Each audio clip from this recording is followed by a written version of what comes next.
Good morning, everybody. I am your grateful neighborhood addict named Connor, and this is today's Daily Reflection. July 13th. Humility is a gift.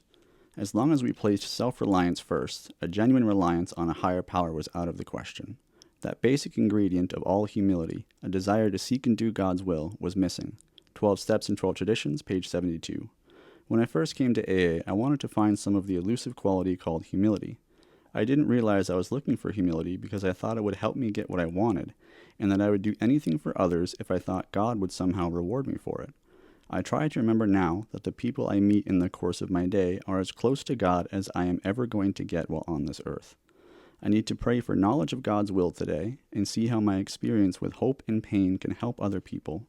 If I can do that, I don't need to search for humility. It has found me. Hey everybody, how are we doing today? Monday morning.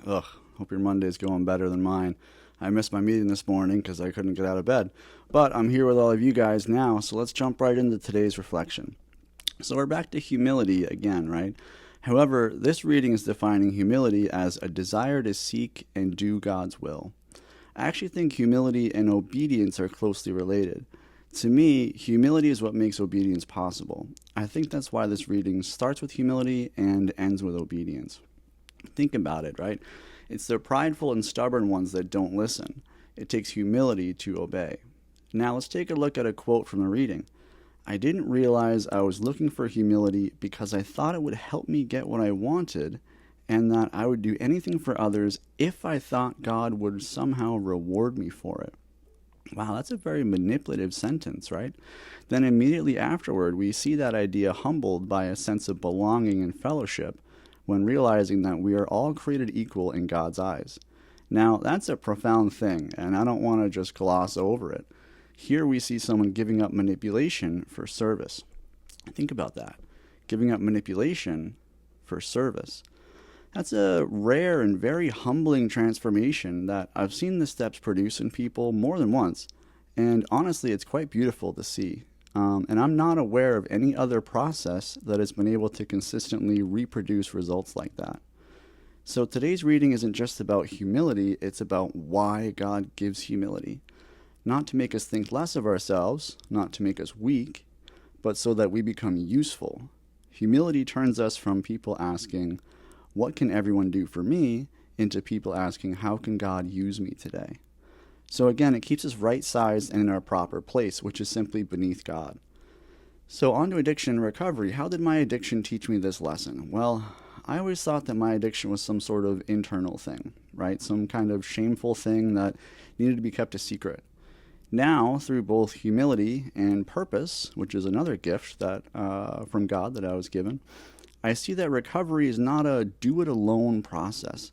It's important that I share my story and my experience with my fellow addicts and alcoholics in the hopes that I am able to help someone else who's still in pain. If I can inspire hope, provide support, or even just be another part of the whole that is the fellowship, I'm contributing to fighting the good fight. So on to the steps. Why does today's reading belong here in the 12 steps? Well, we're on step 7 all month long, and obedience is paramount to this step, because step 7 is an action step in which we ask God for his help with changing our behavior that isn't possible without obedience.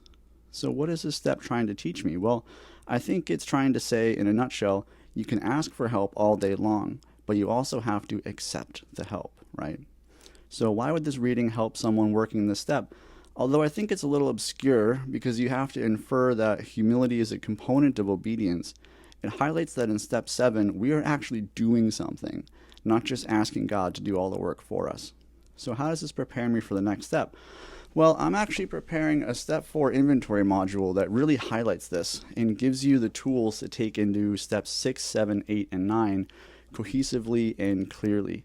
It's not done yet, but I'm working on step 4 now, and the way I've laid out the information answers all of the questions I had when preparing to take my full inventory, and about how to do it, and more importantly, why we're doing this and why we're doing this way.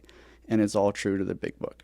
So, but basically, by creating a behavioral model, which is really what we're doing in step 4, we are able to recognize and make necessary changes to our personality, which is quite revolutionary, I might add. And then we take these behavioral changes into steps 8 and 9 and say, I'm sorry, this was why I behaved that way, and this is how I'm going to change. And this also gives us accountability to maintain those changes. So let's move on to faith. What is God teaching me through this? Well, man, this is a big one. I think that toward the end of this reading is where all the meat is, and it's a profound message today. That's easy to overlook, right? There's a reason for all of your pain and suffering. It's called purpose, and it would appear that the purpose of which is to help others who are still suffering. Wow, isn't that quite a turnaround, huh? We thought all of our pain was about us. Nope. We have a responsibility to overcome and an example to set for others to follow. Now, that's the magic of personal responsibility that Jordan Peterson talks about, right? Because your suffering doesn't just affect you. It affects everyone around you, your family, your peers, and your community. But so does your healing. I think about it like music. One song, many layers working together harmoniously and simultaneously. If any one of those instruments is out of tune, the entire song sounds like garbage. So you are an instrument, and you have a responsibility to the other instruments around you to be at your best so that you can contribute to the whole.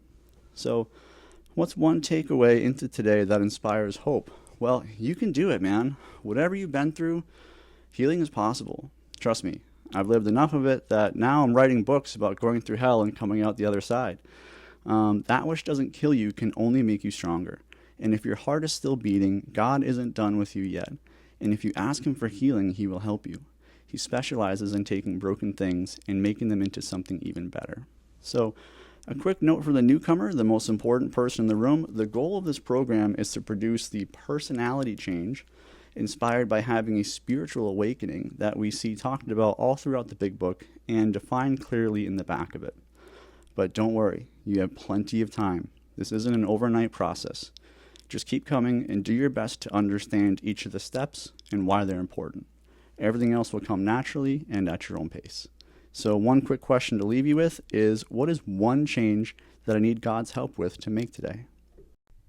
Thank you so much for listening today and for allowing me to be a part of your journey. I am your grateful neighborhood addict named Connor, and I'm wishing you another day gratefully sober. Until tomorrow.